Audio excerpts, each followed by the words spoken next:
There's really no different than getting a flat on the front, besides the fact that you just have to deal with that. If you do get a flat on the rear, first thing, and I'll explain why later, you want to shift it down to your smallest gear in the back. So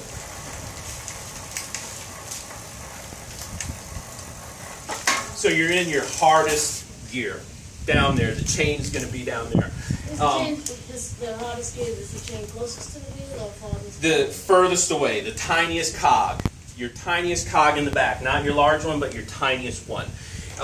Okay, so you got a flat. Let's just empty the air out of this guy. That's probably the anxiety. That's what it's going to sound like. Hopefully, it'll deflate slowly, and you'll hear that. You won't just be riding. So yeah, don't no. Okay, so now you're in a flat. You're in your smallest gear. What we'll do first thing is I showed you guys release this brake, because when you do pump up that tire, you want to make sure your tire gets on. This is my brake release. If you can look close, it just spreads these the brake calipers out a little bit. So when you do put the tire on, it'll go right on. You can turn your bike upside down and just balance it on the seat and the handlebars. Most bikes have just this quick release. When you're fixing the chain, if it happens, like stuck chain or whatever they call it, you don't flip it upside down, right? No, you don't have to at all. Never. Nope, just do exactly what I did in the transition. Just grab it.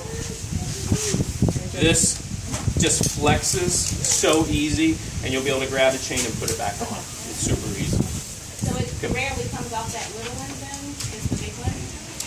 It depends on what happened to make your chain come off. It really depends. So open up the quick release. This is your quick release, and I didn't get a chance to go over it up there in the bike talk, but this basically clamps down. You just want to open it up, and the wheel comes right out. It really just comes right out. One of the things about bikes, if you think about it,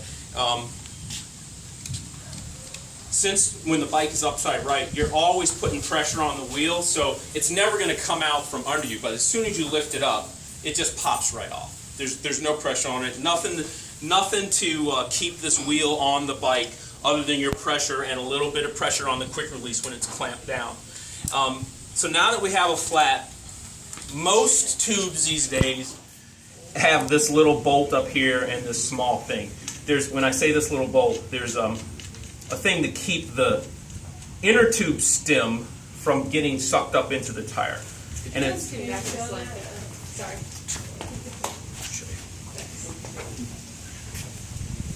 this bolt here. It's normally locked all the way up against the rim. So you got to take it off, because if it's not off, if you have one on, you'll never be able to get the tube out of the bike. So it's just... If your bike doesn't have it, can you add it? You can, yeah. And a lot of people ride without this. It's not a safety issue. The only thing is if you don't have one on when you pump your tire, sometimes the valve stem will move Right. up into there, and you can't do it. It's really not a big deal. I always have one, but you don't need one. But take that off before you try and get your tube out. Now, I don't have tire levers, but these tires are really flexible. Normally, you would take a tire lever. If you want to see one, I want. Sure, go if you can go get it. That'd be great.